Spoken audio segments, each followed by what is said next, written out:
श्री राधा माधवो विजयते। जय जय अम्बे। हम लोग इस समय और गुप्तकाशी से थोड़ा सा ऊपर एक स्थान है जिसको जाख राजा कहते हैं। जाख देवता, जाख शब्द अपभ्रंश हुआ यक्ष से, तो ये यक्ष देवता। भैया यहाँ के पुजारी जी, आओ भैया आओ। ये यहीं पे केदार की सेवा में भी हैं, भगवान केदारनाथ की सेवा में भी। अब गुप्तकाशी में भैया जी आपका ना शुभ नाम बताइए भैया जी। मैं स्वयंवर सेमवाल मेरा नाम है। हाँ जी। और मैं स्वयंवर भैया जी, बहुत सुंदर नाम। केदारनाथ में वर्तमान समय में वेद पाठी हूँ। हाँ जी। और यहाँ पर आप लोग आए हैं भगवान जाग देवता। अभी आचार्य जी ने कहा जाग ख मानी शून्य, ज्योतिष में अगर देखा जाए तो शून्य होता है यक्ष। आकाश भी हो गया, आकाश ख शून्य। तो ये यक्ष देवता हैं जिनको कुबेर के नाम से भी कई लोग जानते हैं। वाह। तो 14 अप्रैल को यहाँ पर मेला लगता है। जो पशुआत जिसको नर कहते हैं, जिसपे ये देवता प्रकट होते हैं, हाँ। वो जलते हुए अंगारों में अग्निकुंड में कूदते हैं। वो उनका बड़ा प्रसिद्ध है, विश्व प्रसिद्ध। कितने अंगारे जलाए थे उनमें, वो जिनमें आवेश होता है। 11 फीट ऊंचा, 11 फीट वर्गाकार में चौड़ा, वो जो है इतने मोटे मोटे अंगारे ये पेड़ लगाए जाते हैं काट करके। इतने मोटे मोटे पेड़, हाँ, ये सारे अंगारों के रूप में। इन पेड़ों को काट करके इनके अंगारे बनाए जाते हैं। अगले दिन बनाए जाएंगे, जैसे आज रात 11 फीट ऊंचा। हाँ जी, 11 फीट ऊंचा, 11 फीट लंबा। अरे वाह। तो रात के 9 बजे अग्निकुंड पे अग्नि प्रज्वलित की जाती है। ठीक 2 बजे जो है कि भगवान जाग देवता उस अग्निकुंड में कूदते हैं। रात को ना दिन को, दिन में। जैसे कल रात को जो है ना कि उसमें आग लगा दी 9 बजे, आज दिन में तब तक जल करके वो अंगारे पूरे हो जाते हैं, बन जाते हैं अंगारे। उनका कोई वीडियो भी है आपके पास में? वीडियो सर होगा, कई लोगों के पास होगा। हाँ, आप मिलेगा, मैं इनको नंबर ले लीजिएगा, इनका वीडियो भी हम सेंड करेंगे। तो भगवान उसमें कूदते हैं, लोग उसका जो है कि प्रसाद दूर से भी नहीं निकाल पाते हैं, इतने जो है ना कितने अंगारे होते हैं। वो देखो ना, वो इतने ये मोटे मोटे हाँ। अंगारे लगाए होते हैं। अच्छा। यहाँ पर दर्शन करने से दूर से भी बड़ी आँच होती है उसमें ना। हाँ जी, हाँ, बिल्कुल बहुत आँच होती है। देखिए कितना प्रत्यक्ष चमत्कार है ये भैया जी हमारे। और इन्होंने तो प्रत्यक्षदर्शियों में से हैं, स्वयंवर भैया। और ये केदार की सेवा में भी हैं इधर, और गुप्तकाशी में भी इधर, यहाँ पे वेद पाठी उसमें हैं। तो बहुत बढ़िया, ये देखिए। और इनके दर्शन हो गए हमें, देखिए यहाँ आते ही आप सब लोग दर्शन करें।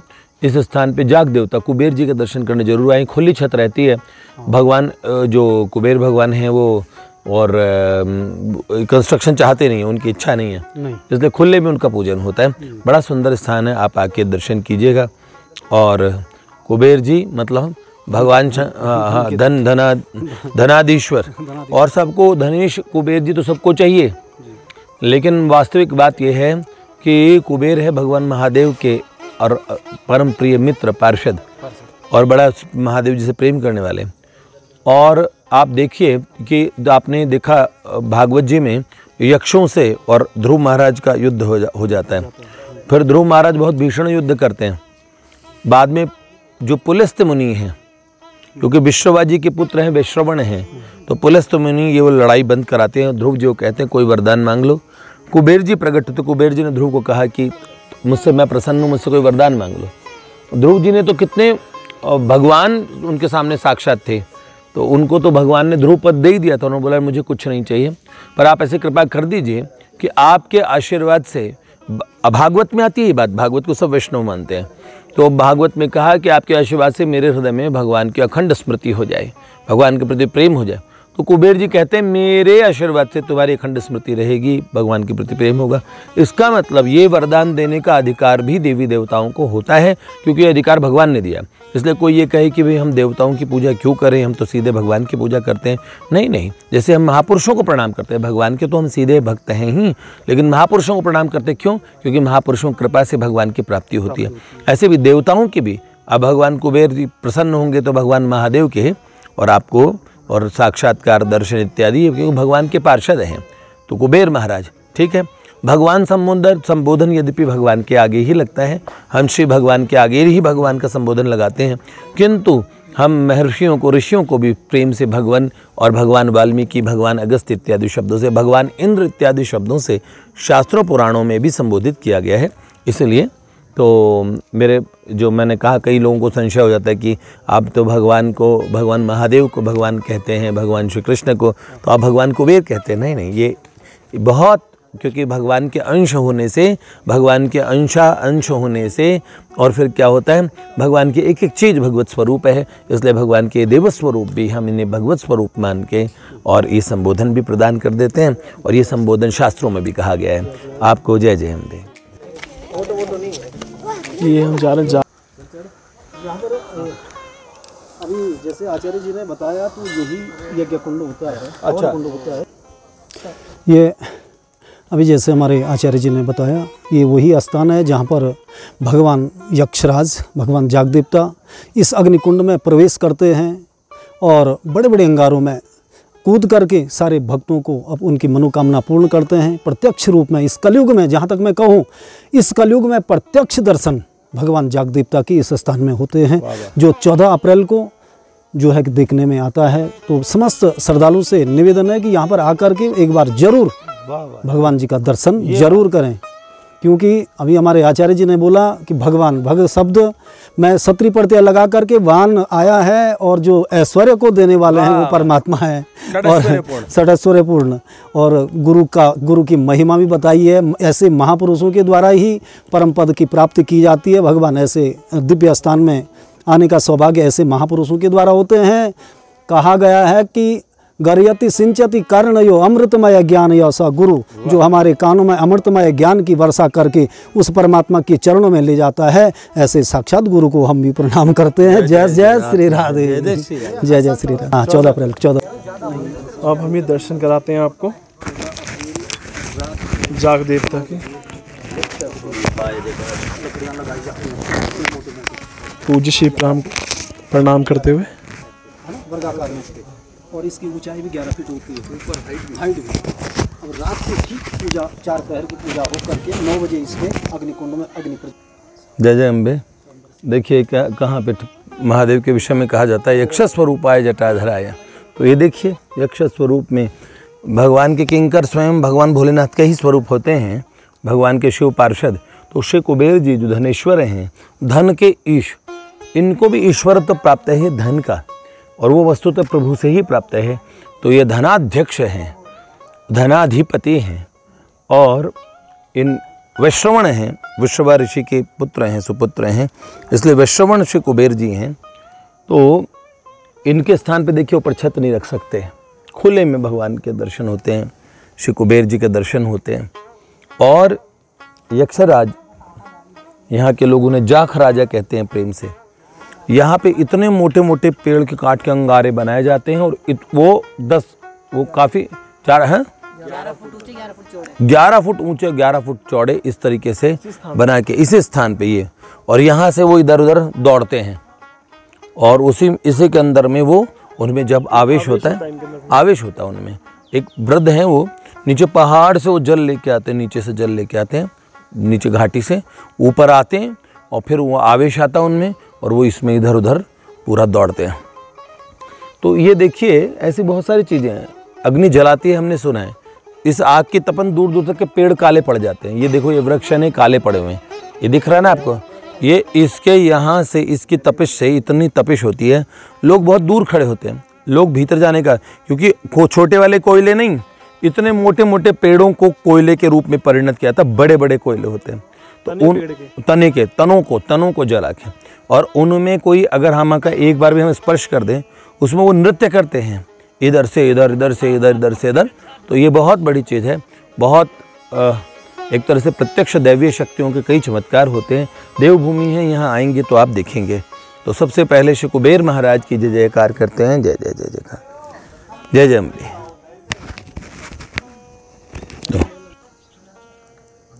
अभी आपको मैं पूरे स्थान के दर्शन कराता हूँ। ये यहाँ से ये घंटियाँ आपको इतनी सारी दिख रही होंगी यहाँ पे। यहाँ दीपक जला रखा है, ये शायद ये अखंड जलता होगा दीपक यहाँ पे। बहुत सुंदर स्थान बना रखा है जाग देवता का। मैं ऊपर से एक बार आपको दिखाता हूँ जरा। ये दर्शन आपको हो पा रहे होंगे। जाग देवता के। ये देखिए, और ये वो स्थान है जहाँ पे वो अग्नि जलती है, 11 फीट ऊंची और 11 फीट चौड़ी।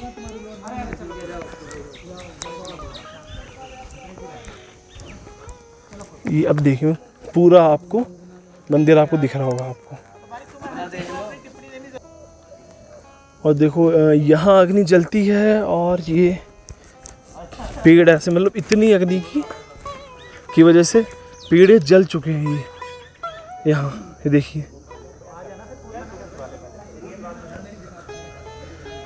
सिद्ध स्थान है, जागृत स्थान है।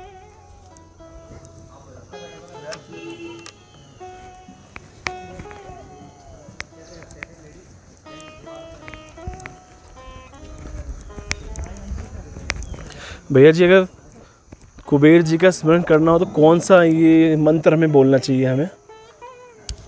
कई लोग ओम वैश्रवणाय नमः कहते हैं, कई लोग ओम श्री वैश्रवणाय नमः। वैश्रवण हैं, वैश्रवण मतलब विश्रवा ऋषि के पुत्र। तो ओम श्री वैश्रवणाय नमः, ओम श्री धनाध्यक्षाय नमः, ओम श्री कुबेराय नमः, ओम श्री धनेश्वराय नमः, ओम श्री धनेशाय नमः। बहुत सारे नामों से जो भी नाम आपको प्रिय लगे वो बोल सकते हैं। कुबेर जी को प्रणाम करना चाहिए, आपके धन की वृद्धि की होती है। भगवान ने ये डिपार्टमेंट सौंपे हुए हैं अपने अपने अलग अलग देवताओं को, सब भगवान के द्वारा। भगवान भगवद गीता में कहते हैं कामेस्ते स्थिर हृत ज्ञान प्रपद्यन्ते अन्य देवता। तो तम तम नियम आस्थाय प्रकृत्या नियतः स्वया। हाँ, तो वास्तव में यह है कि कामना से हर्त ज्ञान के लोग, जिनका कामना के द्वारा वो अन्य देवताओं के शरण में जाते हैं। तो इसका मतलब अन्य देवताओं को प्रणाम करना, उनकी पूजा करना ये नहीं, कामना के कारण क्यों जाते हैं। ठीक है, कामनाओं के कारण देवताओं के पास जाना खराब चीज़ नहीं है, लेकिन कामनाओं के कारण आप अपनी माँ के पास जाएं, उनको प्रेम करें, कामना के कारण करें, पिता से प्रेम करें, कामना के कारण करें, उसका लाभ नहीं है। वो है तो ठीक, आप उनकी सेवा कर रहे हैं, कामना से कर रहे हैं, तो उसमें रंग नहीं, वह आपका ज्ञान हरित ज्ञान है। कई लोग कहते हैं कि देवताओं को तो बिल्कुल प्रणाम ही नहीं करते, कई लोग तो इस तरीके से कि हम भगवत भक्त हैं, वैष्णव हैं, इसलिए हम और देवताओं को प्रणाम नहीं करेंगे। ये तो भगवान को बिल्कुल ठीक नहीं लगता। देवापराध भगवान को बिल्कुल अच्छा नहीं लगता, इसलिए देवताओं को प्रणाम करना, उनका पूजन करना है किसी प्रकार से। शरण तो हम भगवान की है ना जी। आपको कोई महाराज जी मिलते हैं, कोई संत मिलते हैं, कोई पंडित जी मिलते हैं, कोई अच्छा भक्त मिलते हैं, आप प्रणाम करते हैं, दंडवत प्रभु जी, दंडवत, आपको प्रणाम करता हूँ प्रभु जी। तो उनमें आप प्रभु देख के प्रणाम कर रहे हैं ना, भगवत भक्त के नाते प्रणाम कर रहे हैं। ऐसे देव स्वरूपों को भी प्रणाम करना चाहिए हम लोगों को, और कभी भी इस चीज़ में हमारा अहित नहीं होता। लोग बहुत भयभीत होते हैं।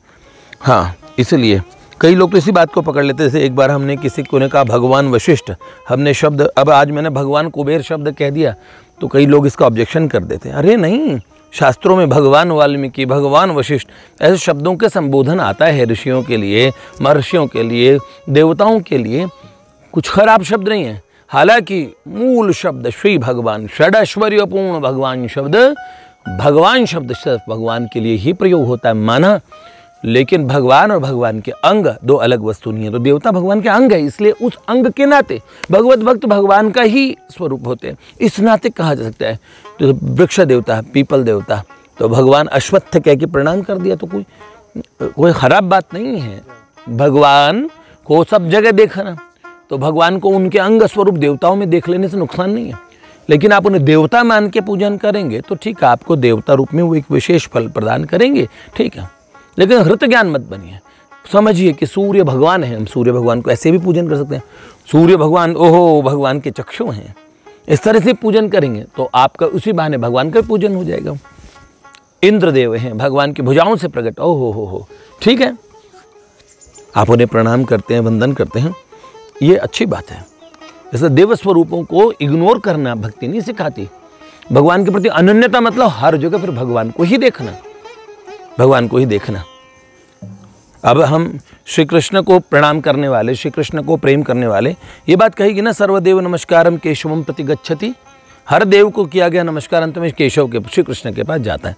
हाँ, आकाशात पतितम तोयम सागरम प्रति गच्छति, आकाश से गिरने वाली जो बूंद है तो समंदर में जाती ही है, ऐसे हर देव को किया गया प्रणाम हमारे माधव मधुसूदन के पास चला जाता है, हमारे ठाकुर के पास जाता है।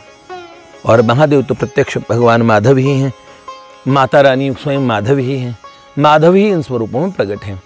कई लोग कहते हैं, जैसे एक व्यक्ति है, उदाहरण के लिए उसका नाम ले लीजिए, हमारे शास्त्र में भगवान ने पद्म पुराण में उदाहरण दिया देवदत्त का, देवदत्त नाम का, कि कोई देवदत्त व्यक्ति है, कोई उसे पिता कहता, कोई भतीजा कहता, कोई भाई कहता, कोई उसे ताऊ कहता, कोई चाचा कहता। तो कोई कहता है मेरे चाचा ही सब कुछ है, कोई कहता मेरे मेरे मेरे वो रिश्ते के हिसाब से बोल रहे हैं। यहाँ तो देवदत्त वाला आदमी जो रहेगा वो रूप तो नहीं बदल सकता ना भैया, लेकिन यहाँ जो ठाकुर है ना वो ऐसा चाचा रूप अलग बना लेगा, ताऊ रूप अलग बनाएगा, मैया रूप भी बना लेगा वो। तो इसलिए लोगों में प्रॉब्लम हो जाती है। अब बड़ा कौन भाई, लोग कहेंगे ताऊ बड़े कि चाचा बड़े, बताओ देवदत्त चाचा बड़े कि देवदत्त ताऊ, या देवदत्त बेटा बड़ा या देवदत्त पतिदेव बड़े, किसको बोलोगे? देवदत्त पुत्र बड़ा, कौन बड़ा?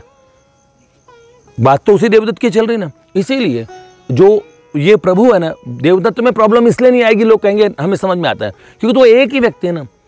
क्योंकि वहाँ देवदत्त अगर 5-7 रूप बना लेता तो कल को वो माँ का रूप धारण कर लेता, बेटे का रूप धारण कर लेता, होता तो पर देवदत्त ही ना।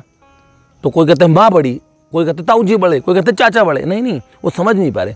भगवान का क्या है कि भगवान कितने रूप भी धारण कर लेते हैं। इसलिए वो महादेव के रूप में जब वो अनादिकालीन वो अनादिरादि गोविंदम सर्व कारण कारणम, वो प्रभु जब आदि गुरु बन जाते हैं, आदि योगी बन के महायोगी राज बन के भगवान महादेव के रूप में सर्व विद्याओं को प्रदान करने वाले बनते हैं, तो रहे तो ठाकुर जी वही। अब कई कहते हैं जैसे किसी को जो माँ का संबंध मानते हैं वो कहेंगे मेरी माँ सब कुछ है, जो पिता का संबंध वो पिता का है तो वही व्यक्ति। ऐसे आप कह लो, कई लोग कहते हैं महादेव ही सब कुछ है, महादेव ही माधव है, महादेव ही, कुछ फर्क नहीं पड़ता क्योंकि व्यक्ति वही है, पर्सनालिटी वही है। अलग अलग स्वरूप, अलग अलग लीलाएं भेद है, लीला का भेद है, स्वरूप का भेद है, संबंधों का भेद है। महादेव को हम पिता बना लेते हैं, ठीक है, पर आप मुझे बताओ भगवान ठाकुर जी श्री राम रूप में मर्यादा पुरुषोत्तम है, इसलिए वो सखा तक बन जाते हैं। भगवान विष्णु के रूप में भक्त वत्सल भगवान होते हैं, अनंत कोटि ब्रह्मांड नायक होते हैं। पर आप मुझे बताओ श्री कृष्ण रूप में ठाकुर जी कैसे होते हैं? उस रूप में वो भगवान हैं, वो मित्र हैं, वो सखा हैं, माता पिता, वो सब रोल कर लेते हैं और उनको भगवान बनने में भी दिक्कत नहीं, क्षण में वो भगवान बन जाते हैं। भुक्तारम यज्ञ तपसाम, वो मेरी पूजा करो, सबके सामने अपना स्वरूप भी दिखाते हैं। और कहीं पे नैनन में पिचकारी दई मोते गारी दई गोरी खेली न जाए, क्यों रे लंगर लंग, भगवान को लंगर कह सकते, लफंडर कह सकते हैं नहीं, लेकिन देखो ठाकुर वो सब कुछ कह सकते हैं। आज ना छोड़ूं तेरे कान उखाड़ूंगी, ऐसी मार मार तुहे सूधो कर डारूंगी, हैं ऐसे गोपियां तेरे कान उखाड़ दूंगी, ऐसे बताओ भगवानों को कह सकता है। लेकिन ठाकुर को श्री कृष्ण सब कुछ बन जाते हैं, सब कुछ बन जाते हैं। तो सर्वभावेन भजनीय ब्रजाधिप, सर्वभाव से भजनीय है ये ठाकुर, समझ रहे हैं आप। इसलिए हमारे प्रभु इतने रूप धारण करते हैं, जो वो योगी और महायोगी राज के रूप में महादेव समझ लो, जो माँ बन जाते हैं तो वो माता रानी समझ लो। क्या फर्क पड़ता है आपको, क्या फर्क पड़ता है? अपने आप अनन्य हो जाएंगे, आप अनन्य हो जाएंगे। महादेव के तो आप मान लीजिए मेरे महादेव और श्री कृष्ण के रूप में वंशी बनाते हैं, मेरे महादेव माता रानी बन जाते हैं। वो माँ के रूप में तो कहते मेरी माँ ही, देखो देवी पुराण में साफ कहा गया, भगवती ने कहा मैं कृष्ण बनूंगी, बोलते हैं ना, एक कल्प में कहा मैं कृष्ण बनूंगी, श्री शंकर को बोला आप राधा बनो। तो एक कल्प में माँ राधा माधव का रूप और भगवान, तो ये एक ही होते हैं, एक ही है। आप इस बात पे विश्वास कीजिए, ये तत्व भगवत तत्व इतने रूपों में प्रकट हो जाता है, इसलिए लोग कंफ्यूज हो जाते हैं, फिर लड़ते हैं, फिर एक दूसरे को। रसिकों की बात पे ना जाइए, रसिक तो प्रेम के लपेटे अटपटे, रसिक तो क्या कहते हैं प्रेम भरी वाणी में से कहते हैं। देखो हमारे भगवान छोटा सा हमारा कन्हैया, कोई कहते हैं हमारे द्वारका वाले को हम नहीं मानते, कोई कहते हैं हम तो दामोदर भगवान को मानते हैं जी, कोई कहते हैं कौन से हम तो राधा वल्लभ ही हैं, कोई कहता है हम तो बाकी बिहारी वाले हरिदासी हैं, हमारा कुंज अलग है, हमारे तो नित्य किशोर अजन्म। ये प्रेम की वाणी है, अटपटी वाणी, जिसको हम समझ नहीं पाते, ये प्रेम लपेटे हैं, इनको समझने का प्रयास करें। इसीलिए भगवान के किसी भी देव स्वरूप को और वो जो उनका अंश स्वरूप कोई देवता हो, उस देवता को प्रणाम करो, ऐसा हमारे शास्त्र भी कहते हैं। प्रणाम करो, पूजन अगर कोई होता है, अगर कोई वस्तु है, कोई उपचार है, पूजन कर दीजिए, प्रणाम कीजिए और मांगिए। पर एक बात कि हमारी मति और हमारी रति मति गति सब कुछ प्रिया प्रियतम हो, बस ये मांगिए। श्री कृष्ण के चरणों में हमारी बती बती। हम तो सबको प्रभु जी करके दंडवत करने वाले हैं। तो बोले भगवान ने भागवत जी में तो कहा उद्धव जी को कि लोग, वो तो ऐसी अवस्था आती कि लोग गधे तक को भी दंडवत कर देते। सब जगह भगवान को देखने वाले। जय जय श्री राधा माधव।